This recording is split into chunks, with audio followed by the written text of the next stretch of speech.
사사기 7장 23절부터 8장 3절까지입니다.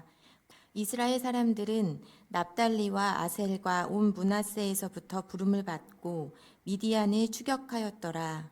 기드온이 사자들을 보내서 에브라임 온 산지로 두루 다니게 하여 이르기를 내려와서 미디안을 치고 그들을 앞질러 벳바라와 요단강에 이르는 수로를 점령하라 하매 이에 에브라임 사람들이 다 모여 벳바라와 요단강에 이르는 수로를 점령하고 또 미디안의 두 방백 오렙과 스앱을 사로잡아 오렙은 오렙 바위에서 죽이고 스앱은 스앱 포도주 틀에서 죽이고 미디안을 추격하였고 오렙과 스앱의 머리를 요단강 건너편에서 기드온에게 가져왔더라. 에브라임 사람들이 기드온에게 이르되 내가 미디안과 싸우러 갈 때에 우리를 부르지 아니하였으니 우리를 이같이 대접함은 어찌 됨이냐 하고 그와 크게 다투는지라. 기드온이 그들에게 이르되 내가 이제 행한 일이 너희가 한 것에 비교되겠느냐. 에브라임의 끝물 포도가 아비에셀의 만물 포도보다 낫지 아니하냐. 하나님이 미디안의 방백 오렙과 스앱을 너희 손에 넘겨주셨으니 내가 한 일이 어찌 능히 너희가 한 것에 비교되겠느냐 하니라. 기드온이 이 말을 하매 그때에 그들의 노여움이 풀리니라. 제가 호박잎을 쪄가지고 강된장에 쌈 싸먹는 거를 좋아합니다. 텃밭을 가꾸는 어떤 목사님이 제가 호박잎 좋아한다는 말을 듣고 갖다 주셨어요. 여름 한철에 반 호박잎이 나옵니다. 그래서 냉동 보관했다가 아껴서 조금씩 꺼내 먹었습니다.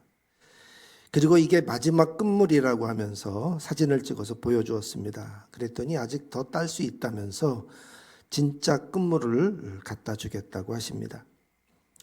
떼약볕에서 키워서 주시는 것이라 시장에서 사다 먹는 것과는 비교할 수 없습니다. 그래서 제가 보답으로 뭐든지 좋아하시는 거 대접해 드리겠다고 화답을 했습니다. 본문 2절에 보면 기드온이 에브라임의 끝물 포도가 아비에셀의 만물 포도보다 낫다고 했습니다. 끝물 포도는 그의 맨 마지막에 추수하는 것입니다. 만물 포도는 그 해에 처음 수확하는 것입니다. 보통 끝물은 찌꺼기 취급을 합니다. 맛이 시어서 품질이 떨어집니다. 포도의 경우요. 호박잎의 경우는 좀 뻣뻣해진다고 할까요? 그런데 기드온은 에브라임 지파의 끝물 포도를 지켜 세웠습니다. 아비에셀의 포도, 이 만물 포도, 아비에셀은 기드온의 고향입니다. 그러니까 자기 고향 거보다 에브라임의 포도가 훨씬 낫다. 사실 기드온은 므낫세 지파입니다. 에브라임 지파 북쪽에 서로 붙어 있었습니다. 서로 가깝습니다. 모두 일교차가 큰 산악지대여서 최상품의 포도를 수확했습니다. 에브라임 포도와 므낫세 포도는 품질 차이가 나지 않습니다. 사실 기드온의 말은 이 한가한 포도 이야기가 아닙니다. 왜 포도 이야기를 했을까요? 에브라임 지파가 왜 전쟁에 우리를 부르지 않았냐고 따졌습니다. 1절에 우리를 이같이 대접함은 어찌 됨이냐고 그와 크게 다투는지라.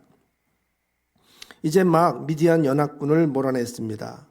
망친 이 적군을 마주 추격해야 합니다. 그때 에브라임이 시비를 걸었습니다. 자기들이 전쟁에 뒤늦게 합류해놓고 민망하니까 오히려 크게 더 성을 낸 것입니다. 에브라임의 불평으로 내분이 일어났습니다. 다 같이 전쟁 승리를 축하해야 되는데 분위기 망치게 생겼습니다. 기드온은 침착하게 자기를 낮추면서 이 에브라임을 달래주었습니다. 처음부터 전쟁에 나선 기드온은 만물입니다. 뒤늦게 합류한 에브라임은 끝물이 맞습니다. 그런데 기드온은 이 상황을 아주 재치 있게 포도 비유로 기분 좋게 바꿨습니다. 에브라임 지파가 늦게 참전했지만 덕분에 마무리를 잘할 수 있었습니다.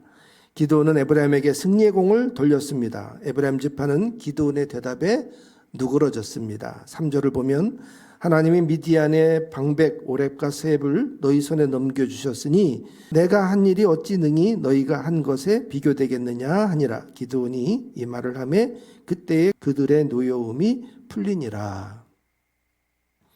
에브라임이 테로를 차단해 도망병들을 잡아 죽이고 적장을 둘이나 잡았습니다. 전쟁 승리의 주역인 것은 틀림없습니다. 기도는 그 공로가 이 전쟁에서 MVP감이라고 지켜세웠습니다. 기도원의 300용사가 이스라엘 골짜기에서 적군 13만 5천 명과 맞섰습니다. 이 적군은 미디안과 아말렉과 동방의 연합군입니다. 해변에 모래같이 많았다. 성경은 그렇게 우리에게 전하고 있습니다. 기도원 300용사는 밤에 항아리에 횃불을 감추고 적을 포위했습니다. 나팔을 불고 함성을 지르면서 항아리를 부수고 횃불을 꺼내 들었습니다. 온 진영의 군사들이 놀라서 서로 자기들끼리 칼로 치면서 싸우다가 부르짖으며 도망쳤습니다. 이 패잔병들이 남쪽 에브라임 산지로 흩어져 숨어들었습니다. 기도는 급하게 납달리, 아셀, 므낫세 지파에 소집령을 내렸습니다. 에브라임 산지를 두루다니며 뒤져서 이 도망병들을 몰았습니다. 이때 에브라임 지파가 앞질러 요단강에 먼저 건너가 있었습니다. 태강로를 지키고 있다가 강을 건너는 적들이 기진했을 때 쉽게 잡아 죽일 수 있었습니다. 쫓겨 도망치려면 이 강을 건너야 했기에 에브라임 지파의 전략이 맞아 떨어진 것입니다. 기도는 이 전략을 칭찬했습니다. 그런데 성경을 자세히 보면 24절에 이 소탕령도 사실은 기드온의 작전이었습니다. 기드온이 요단강 수로를 점령하라 하고 명령을 내린 것을 알 수가 있어요. 에브라임 지파는 두 방백 오렙과 세heb을 사로잡았습니다. 오렙은 바위에서 죽이고 세heb은 포도주 틀에 죽였습니다. 그러나 사실 여기까지도 아직 전쟁이 끝난 것은 아닙니다. 에브라임이 차단막을 뚫고 도망친 병사가 아직도 15,000명이나 되었습니다. 더구나 이들은 미디안 왕들이 이끄는 주력 부대입니다. 기드온은 요단강을 건너가 이들을 마저 추격해야 했습니다. 피곤했지만 끝까지 따라잡아야 했던 상황이죠. 하필 이때 에브라임 지파가 시비를 건 것입니다. 에브라임 지파는 자기들을 제쳐놓고 므낫세 지파가 전쟁의 주도권을 쥐고 있는 것이 못마땅했습니다. 그래서 왜 우리를 홀대했냐고 따졌습니다. 이런 거는 전쟁을 끝내놓고 해도 됩니다. 나중에 따져야 될 일이죠. 빠져나간 이 적들을 추격하려면 한시가 급하잖아요. 이렇게 생색내려고 하는 에브라임이 얼마나 밉상이었겠어요. 그렇다고 멱살 잡고 싸울 일도 참 아니고 기드온이 난처한 상황에서 이 일을 지혜롭게 해결합니다. 놓고 보면은 에브라임과 므낫세 지파는 서로 형제 지파예요. 요셉의 두 아들이 바로 므낫세와 에브라임입니다. 므낫세가 형이고 에브라임이 동생이에요. 그런데 할아버지 야곱이 축복할 때 오른손을 에브라임의 머리 위에 얹고 그에게 장자의 축복을 했어요. 역사를 놓고 보면은 이제 나중에 이 북이스라엘과 남유다가 두 나라로 갈라졌을 때 이 북이스라엘의 가장 어른 역할을 하는 지파가 에브라임 지파가 됩니다. 그에 반해서 므낫세 지파는 훨씬 더 세력이 그에 못 미쳤죠. 방귀 낀 놈이 성낸다고 에브라임 지파가 따질 때 기드온이 아주 침착하고 지혜롭게 잘 대응했어요. 에브라임이 더 많은 공을 세웠다 그러면서 달래고 미디안 방백 오렙과 세heb을 잡은 것이 바로 결정적인 공로였다고 칭찬했습니다. 그랬더니 에브라임 사람들이 그 말을 듣고 노염이 풀렸어요. 이제 그제서야 기드온은 이 300명의 용사를 이끌고 미디안 패잔병들을 추격했습니다. 오늘 본문 바로 다음 절 4절을 보면 거기 300명 용사가 요단강을 건너 비록 피곤하지만 추격했다 그랬어요. 여기 비록 피곤했지만 추격했다. 이 말이 아주 참 가슴에 와 닿습니다. 결국 갑골이라는 곳까지 따라잡았어요. 갑골 그러면 울타리로 쳐진 곳이라는 뜻이에요. 여기가 어디인지는 확실히 모릅니다. 그러나 11절에 보면은 노바와 욕부아 지역의 근처인 것을 알 수 있어요. 이 노바와 욕부아라는 지명의 양의 우리로 지어진 곳 그런 뜻이거든요. 그러니까 학자들은 대충 여기일 거다라고 추측을 합니다. 미디안 군대가 갑골에서 안심하고 긴장을 다 풀고 있었어요. 기드온은 이때를 놓치지 않았습니다. 기습을 했습니다. 기드온의 용사는 300명이었고 미디안 군대는 그래도 여전히 15,000명이었어요. 숫자로는 절대였었지만 맹렬하게 이들을 무찔렀습니다. 결국 미디안 왕 세바와 살문나를 잡아서 죽였습니다. 그러니까 전쟁을 끝낸 사람은 기드온입니다. 더구나 피곤한데도 끝까지 싸워서 승리를 이끌었습니다. 그런데도 기드온은 에브라임 지파를 더 높이고 자기의 공은 내세우지 않았어요. 오히려 자기의 공을 에브라임에게 돌려주었습니다. 아무리 낮게 평가해도 전쟁의 시작과 끝을 주도한 것은 기드온이고 그 공로가 으뜸입니다. 기드온이 이렇게 겸손하고 침착하고 지혜롭게 대처를 했어요. 근데 사실은 기드온이 그런 사람이 아니었어요. 기드온이 처음 등장하는 모습을 보면 오히려 찌질해 보였습니다. 추수 때면 미디안이 쳐들어와 가지고 추수한 곡식들을 다 빼앗아 갔어요. 그렇게 미디안에게 시달렸던 세월이 7년입니다. 미디안이 쳐들어왔을 때 기드온은 이 땅에 이렇게 깊이 파가지고 저장하고 또 포도주 즙을 짜는 그 포도주 즙 틀에서 이 타작을 했다고 돼 있어요. 그러니까 숨어서 타작했다 그런 말이에요. 하나님의 사자가 기드온에게 네가 사사로 나서라고 했을 때도 기드온은 자기는 약하고 작은 자라고 움츠렸습니다.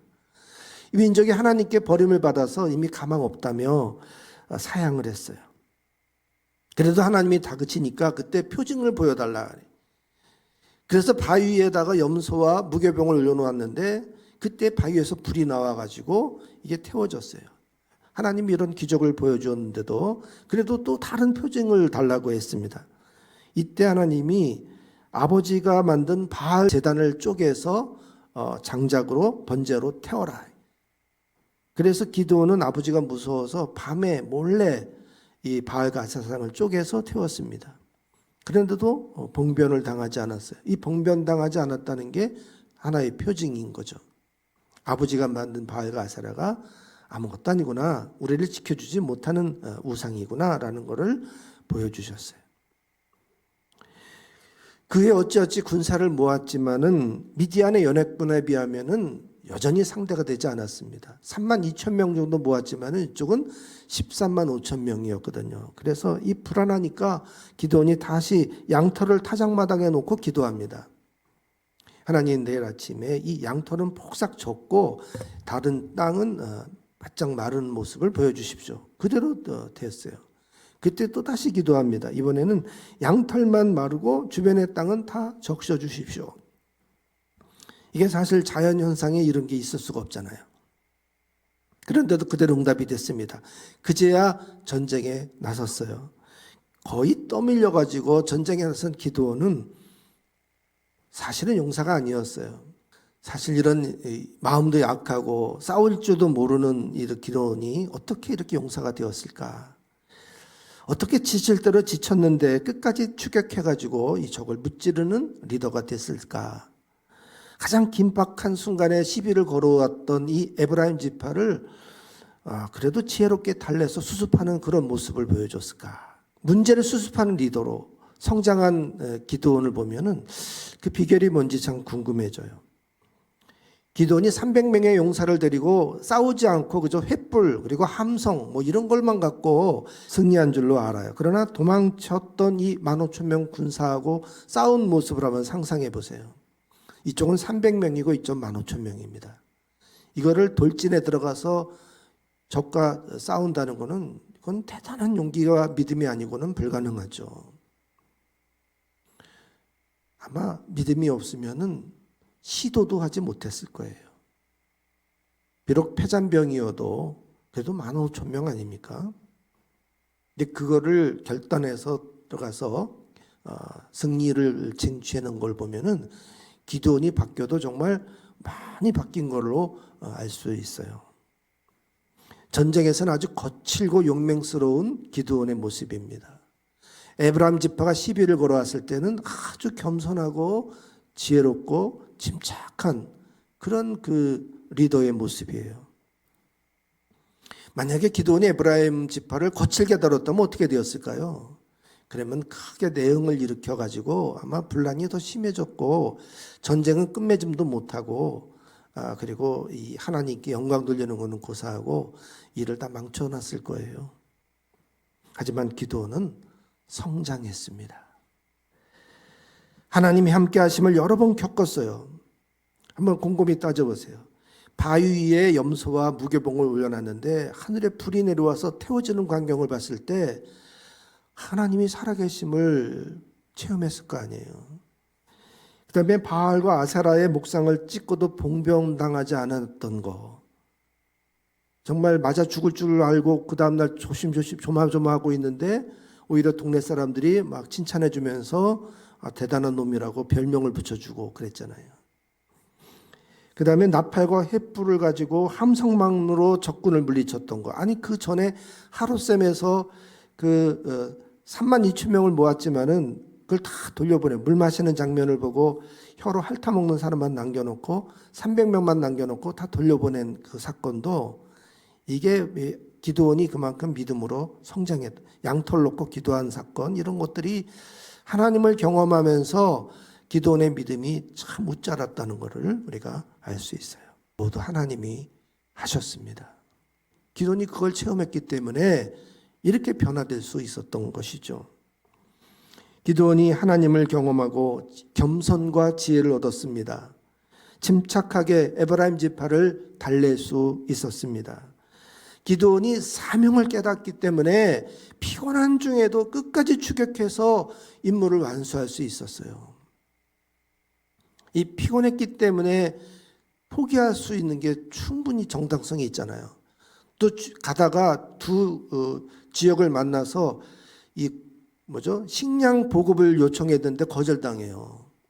그래서 막 내가 돌아올 때 이 망대를 부숴버리겠다고 화를 내면서 갔지만은 이 식량을 얻지 못했기 때문에 아주 허기지고 피곤하고 300명이고 저쪽은 15,000명이고 이런 상황이었거든요. 그때 사명이 없으면은 그거 못해요. 근데 벌써 기드온의 가슴에 사명에 불타 있었기 때문에 자기의 이 연약함과 이 약점을 극복하고 승리를 이뤄냈거든요. 그게 바로 신앙이 아니면 뭐로 설명할 수 있겠어요? 사람들은 흔히 자기 힘을 의지해서 살아가려고 합니다. 행복과 성공이 자기 손에 있는 줄을 알아요. 그래서 공부도 열심히 하고 실력을 키우고 남보다 더 해가지고 더 많이 가지려고 애를 쓰고 그러고 살죠. 하지만 하나님이 주시는 힘이라면 나의 연약함은 전혀 문제가 되지 않습니다. 기드온은 많은 군사의 숫자로 이기지 않았어요. 하나님이 주신 겸손과 지혜와 사명으로 이겨냈습니다. 에브라임의 시험에 대처했습니다. 모두 하나님이 함께 하시어 도와주셔서 가능했던 일이죠. 하나님은 우리를 자녀로 부르셨습니다. 언제까지 세상의 눈치를 볼 참입니까? 하나님께 순종하기로 마음먹으면 그 다음엔 하나님이 책임져 주셔요. 진정한 힘은 내가 아니라 하나님이 함께 하시는 것입니다. 더 강한 힘으로 무장하기보다 하나님께 더욱 순종하는 법을 배우십시다. 하나님께 순종하기 시작하면 그때부터 모든 이들이 다 형통하고 결국에는 승리를 얻을 수 있게 될 것입니다. 기드온처럼 믿음이 점점 자라서 하나님이 주신 사명을 감당하십시다. 내가 하는 일이 아니라 하나님이 하신 일을 나타내는 게 그게 하나님께 영광 돌리는 일이죠. 그게 우리의 사명이죠. 하나님을 나타내는 거, 그게 우리의 사명입니다. 내 힘으로 하면 이건 하나님의 영광이 안 돼요. 하나님이 하셨습니다 라고 겸손하게 나는 움켜들어야 하나님 영광 받으십니다. 기도하겠습니다. 하나님, 기드온은 찌질한 사람이었습니다. 믿음이 없었습니다. 그래서 사명을 받고도 거절하고 숨어들었습니다. 그러나 차츰차츰 하나님의 기적을 체험하고 하나님이 보여주시는 응답을 보면서 기드온은 달라지기 시작했습니다. 변화되었습니다. 기드온은 자기 힘으로 싸울 것이 아니라 전능하신 하나님이 내 편이시니 하나님이 함께 하시고 하나님이 싸워주시고 하나님이 승리케 해주신다는 것을 확신했습니다. 그랬기에 300명의 용사를 가지고도 15,000명의 군사와 맞서 싸울 수 있었고 결국은 사명을 완수하고 하나님께 영광 돌릴 수 있었습니다. 하나님, 우리는 때로 격분해서 하나님의 일을 망칠 때가 있습니다. 그럴 때 침착하고 겸손하고 지혜롭게 문제를 해결할 수 있는 하나님의 백성들이 되게 하여 주시옵소서. 가슴에 불타오르는 사명을 가지고 하나님께 영광 돌리는 삶을 채워가게 하옵소서. 예수 그리스도 이름으로 기도드리옵나이다. 아멘.